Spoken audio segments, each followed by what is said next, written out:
أما بعد فأعوذ بالله من الشيطان الرجيم. بسم الله الرحمن الرحيم. وإذا رأيت الذين يخوضون في آياتنا فأعرض عنهم حتى يخوضوا في حديث غيره وإما ينسينك الشيطان فلا تقعد بعد الذكرى مع القوم الظالمين.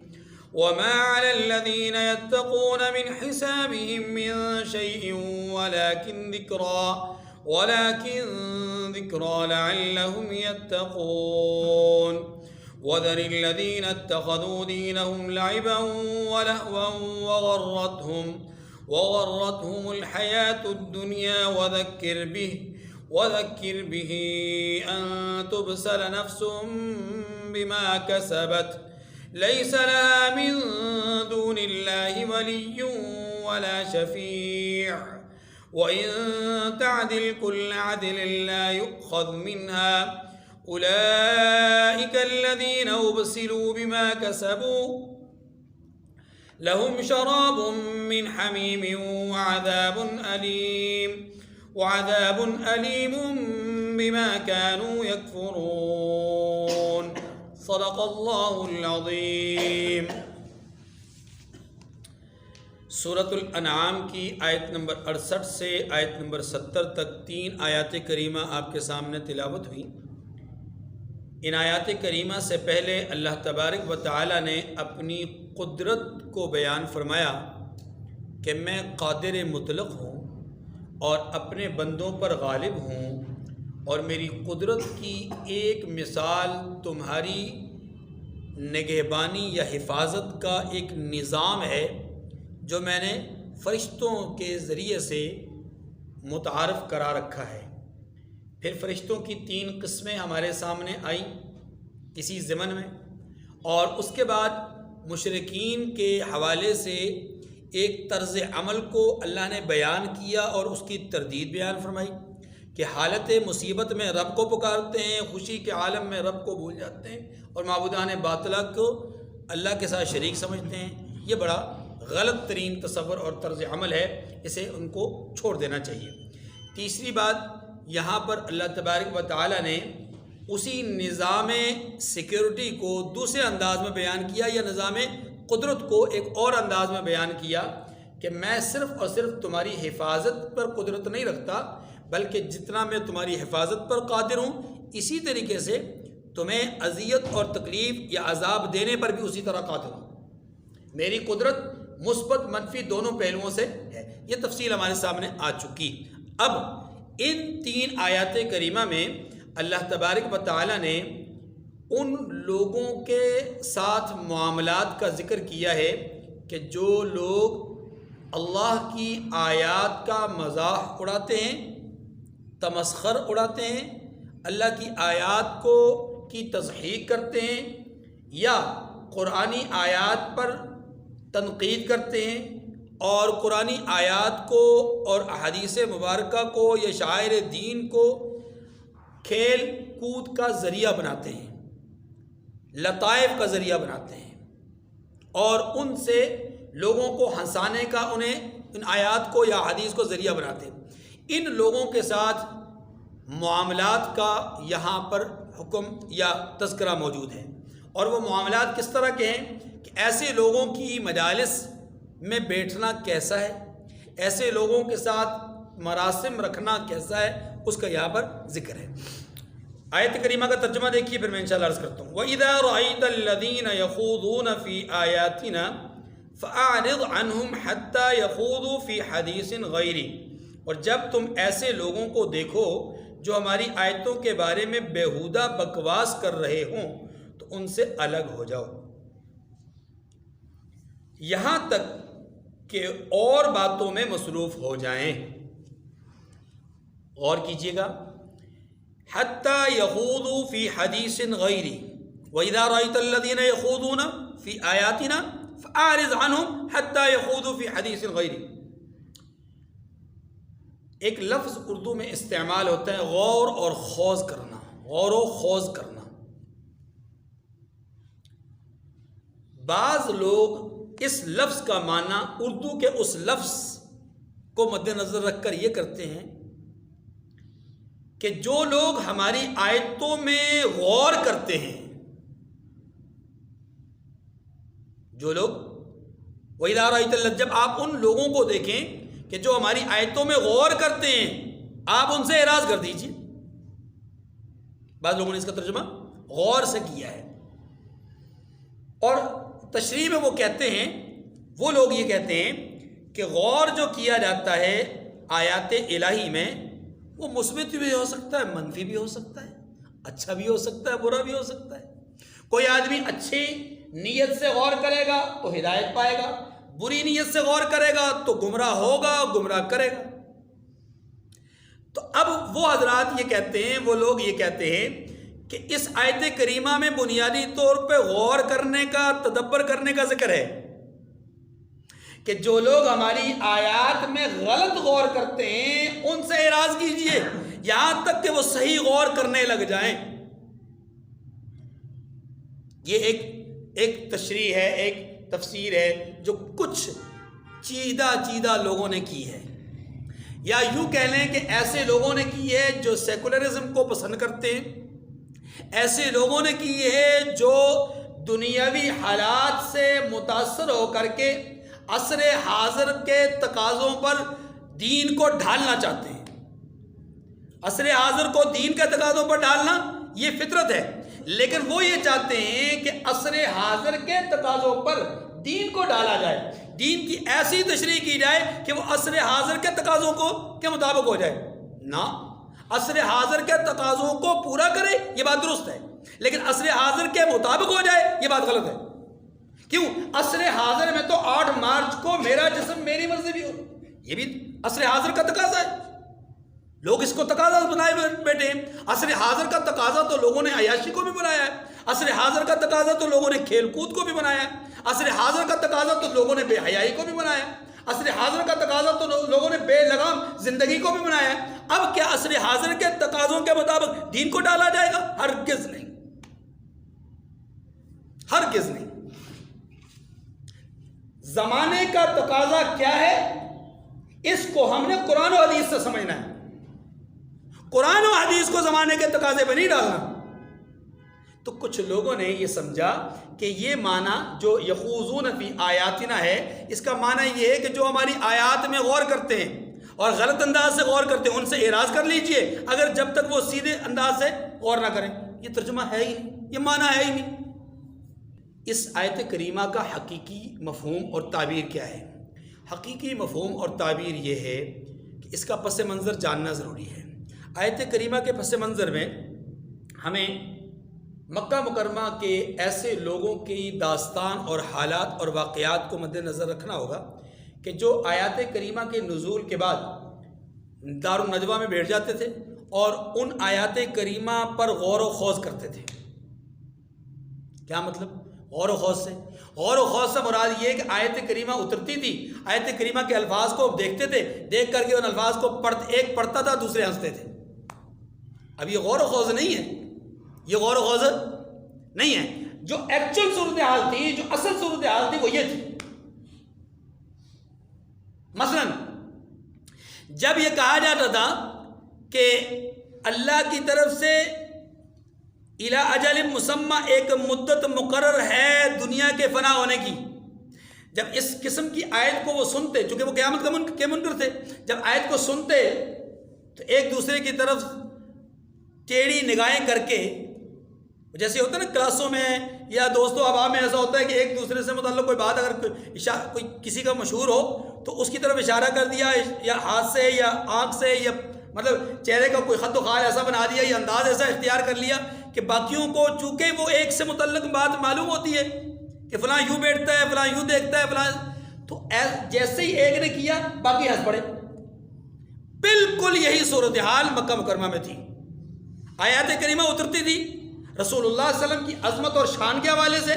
تو یہ بدبخت ہنستے تھے۔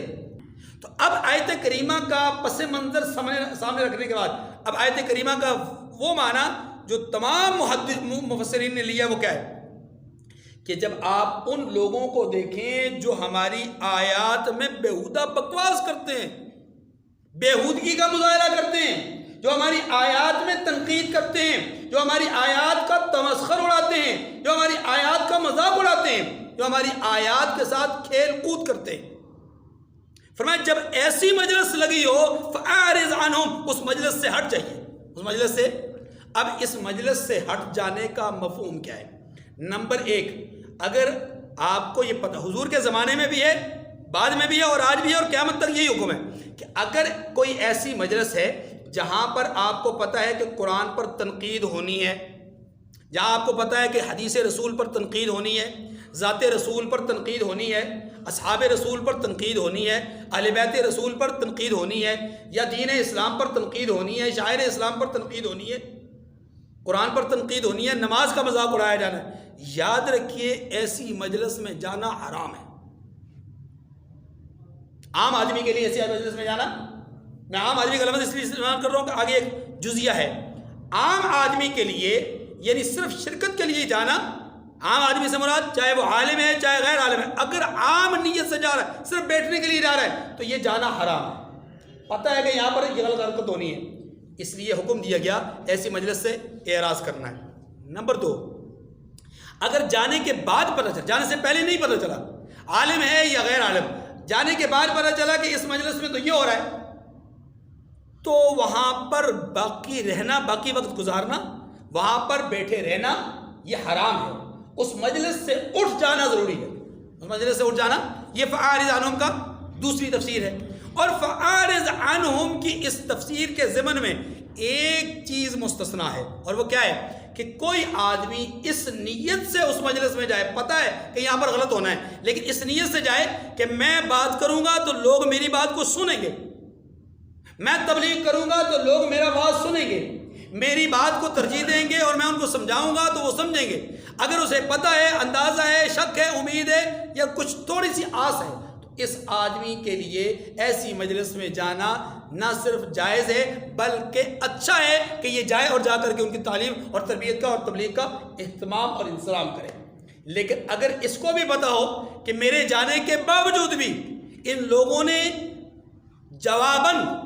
زیادہ تنقید کرنی ہے، مثلا آپ یہ 8 مارچ کے پروگرام کو دیکھ لیجئے، یہ کھلی بے حیائی ہے، فحاشی ہے اور یہ نہیں ہے، لیکن اگر یہاں کوئی آدمی اصلاح پسند جانے کی کوشش کرے گا، نتیجہ کیا ہوگا کہ یہ وہ بدبخت جو پہلے کم نعرے لگائیں گے اس اصلاح پسند کو دیکھ کر کے زیادہ نعرے لگائیں گے، کیونکہ اس وقت وہ پوری طرح شیطان کے نرغے میں ہوں گے اور شیطان ان سے وہ سب کچھ کروائے گا جو شیطان چاہتا ہے۔ بات ہماری تو ایسی صورت میں ایسے مبلغ کو، ایسے داعی کو اس مجلس میں نہیں جانا چاہیے، لیکن شرط یہ، داعی کے لیے بھی شرط یہ کہ داعی ان کی اصلاح کی نیت سے جائے۔ اگر داعی اپنی واہ واہ کروانے کے لیے جائے، آج کل بہت سارے ایسے بھی داعی ہیں جو دنیا میں دین کی تبلیغ کا ایک ڈھونگ رچاتے ہیں کہ ہم دین کی تبلیغ کر رہے ہیں، لیکن وہ کبھی بھی جا کر کے باطل کے ایوانوں میں ان کا ابطال ثابت نہیں کرتے، ان کو باطل نہیں کہتے، ان کو بھی کہتے ہیں تم بھی اچھے ہم بھی اچھے۔ یہ تو کوئی اصلاح نہیں ہے۔ کیسے اصلاح ہوگی جب ایک آدمی کو اپنی غلطی کا اندازہ ہی نہیں، ایک آدمی اپنی غلطی کا احساس ہی نہیں رکھتا تو اس کو دور کیسے کرے گا؟ فرمایا گیا کہ وَإِذَا رَأَيْتَ الَّذِينَ يَخُوضُونَ فِي آيَاتِنَا فَأَعْرِضْ عَنْهُمْ۔ اب اس کا ترجمہ وہ نہیں ہے جو میں نے پہلے عرض کیا کہ بعض لوگ یہ سمجھتے ہیں کہ یہاں غور و خوض مراد ہے، نہیں بھائی، غور و خوض مراد نہیں ہے، یہاں مراد یہ ہے عیب جوئی کرنا، عیب نکالنا، تنقید کرنا، تمسخر اڑانا، مذاق اڑانا، کہ جب آپ ایسے لوگوں کو دیکھو جو ہماری آیتوں کے بارے میں بیہودہ بکواس کرتے ہیں، عیب جوئی کرتے ہیں، فَأَعْرِضْ عَنْهُمْ، تو ان سے الگ ہو جائیے، حَتَّى يَخُوضُوا فِي حَدِيثٍ غَيْرِهِ، یہاں تک کہ اور باتوں میں وہ مصروف ہو۔ وَإِمَّا يُنْسِيَنَّكَ الشَّيْطَانُ فَلَا تَقْعُدْ بَعْدَ الذِّكْرَىٰ مَعَ الْقَوْمِ الظَّالِمِينَ، اور اگر یہ بات شیطان تمہیں بھلا دے تو یاد آنے پر ظالم لوگوں کے ساتھ نہ بیٹھو۔ یہ وہ صورت ہے کہ اگر کوئی انسان بھول کر کے ایسی مجلس میں چلا جائے، پہلے سے پتہ نہیں، بھول کر کے جانے سے مراد یہ اس کو پتہ نہیں، یا پتہ تو تھا لیکن جاتے وقت اس کے ذہن میں یہ بات موجود نہ تھی، کیا حکم ہے؟ کہ جیسے ہی اس مجلس میں یاد آیا کہ اوہ میں تو گن میں پھنس گیا، اسے اٹھ کر کے آ جانا چاہیے۔ آگے وَمَا عَلَى الَّذِينَ يَتَّقُونَ مِنْ حِسَابِهِمْ مِنْ شَيْءٍ وَلَكِنْ ذِكْرَىٰ لَعَلَّهُمْ يَتَّقُونَ۔ فرمایا اور پرہیزگاروں پر ان لوگوں کے حساب کی کچھ بھی جواب دہی نہیں، ہاں وَلَكِنْ ذِكْرَىٰ لَعَلَّهُمْ يَتَّقُونَ، نصیحت ہے تاکہ وہ بھی پرہیزگار ہوں۔ یہ ہے وہ صورت کہ جو لوگ متقی ہیں، پرہیزگار ہیں، تقوی دار ہیں، خود تقوی والے ہیں اور چاہتے ہیں کہ دوسرے لوگ بھی نیک و صالح بن جائیں، وہ اصلاح کی غرض سے، تبلیغ کی غرض سے اگر ایسی مجلس میں جانا چاہتے ہیں تو جا سکتے ہیں، لیکن اصلاح کی غرض سے جائیں، اپنی بابا کی غرض سے نہیں۔ وَذَرِ الَّذِينَ اتَّخَذُوا دِينَهُمْ لَعِبًا وَلَهْوًا وَغَرَّتْهُمُ الْحَيَاةُ الدُّنْيَا وَذَكِّرْ بِهِ أَن تُبْصَلَ نَفْسٌ بِمَا كَسَبَتْ، اور جن لوگوں نے اپنے دین کو کھیل اور تماشا بنا رکھا ہے اور دنیا کی زندگی نے ان کو دھوکے میں ڈال رکھا ہے، ان سے کچھ کام نہ رکھیے، یعنی ان کی طرف توجہ نہ رکھیے یا ان سے کوئی مفاد وابستہ نہ رکھیے یا ان سے تعلق نہ رکھیے۔ دیکھیے اور کیجیے، جو لوگ دین کو کھیل کود سمجھتے ہیں، اس کے دو معنی ہیں۔ ایک یہ ہے کہ خود دین کے ساتھ مذاق اڑاتے ہیں، ان کی بھی پرواہ نہ کیجیے، مطلب یہ ہے کہ ان کے اس عمل کا آپ پرواہ نہ کریں، ان کے ساتھ انجام کے اعتبار سے ہم دیکھ لیں گے۔ دوسری صورت اس کی کیا ہے؟ دوسری صورت اس کی یہ ہے کہ دین کو کھیل کود سمجھنے کا معنی یہ ہے کہ یوں تو وہ دین کو مانتے ہیں لیکن دینی افکار اور نظریات کو انہوں نے چھوڑ کر کے اپنے افکار اور نظریات کو ہی دین بنا لیا ہے۔ دو الگ الگ باتیں، ایک یہ کہ دین کی بات کو سن کر دین کے ساتھ مذاق اڑانا، یہ الگ نوعیت ہے، اور ایک نوعیت یہ ہے کہ دین کے ساتھ مذاق تو نہیں کر رہے، دین کے ساتھ تو مذاق نہیں کر رہے لیکن دین کی جگہ پر اپنے نظریات اور افکار کو وہ دین بنا رہے ہیں، تو یہ بھی دین کے ساتھ مذاق ہے، یہ بھی دین کو کھیل کود بنا دے رہے ہیں، اپنا نظریہ قائم کر دیا، اپنی سوچ قائم کر دی۔ فرمایا دونوں صورتوں میں ایسے لوگوں سے آپ اعراض کیجئے، ایسے لوگوں کو آپ چھوڑ دیجئے، ان کی پرواہ نہ کیجئے، ان کے انجام کو ہم بخوبی جانتے ہیں۔ اس آیت کریمہ کے ضمن میں اللہ اکبر یہ بات بھی سمجھ لیجئے کہ سورہ فاطر میں اللہ تبارک و تعالیٰ فرماتے ہیں افمن زین لہ سوء عملہ فرآہ حسنا، اور سورہ کہف کے آخری رکوع میں اللہ فرماتے ہیں افحسب الذین کفروا ان یتخذوا عبادی من دونی اولیاء یحسبون انہم یحسنون صنعا، وہاں پر یہ فرمایا۔ مختلف آیات میں اللہ تبارک و تعالیٰ نے یہ بات سمجھائی ہے کہ جب باطل ابطال والا عمل کرتا ہے، باطل والا عمل کرتا ہے تو اس وقت شیطان اس کو تھپکی دیتا ہے۔ زین لہم الشیطان اعمالہم، شیطان ان کے اعمال کو ان کے لیے مزین کر کے انہیں پیش کرتا ہے کہ تو اچھا کر رہا ہے۔ یہاں پر امام اسحاق فزاری رحمۃ اللہ علیہ نے ایک واقعہ لکھا ہے اور اسی آیت کریمہ کے ضمن میں نصیحت کے لیے، عبرت کے لیے عرض کر دیتا ہوں۔ کہتے ہیں ایک آدمی ہماری مجلس میں بیٹھا کرتا تھا، ہماری دعوت اور درس کی مجلس میں بیٹھا کرتا تھا، آدھا حصہ اس نے چھپایا ہوتا تھا چہرے کا اور آدھا حصہ اس کا نمایاں ہوتا تھا۔ تو کچھ عرصہ تک ہم ایسے ہی دیکھتے رہے، پھر ایک دن ہم سے رہا نہ گیا، ہم نے پوچھ لیا کہ میاں یہ جو تمہارا حال ہے یہ کیا ہے، اپنے چہرے کو واضح کیوں نہیں کرتے؟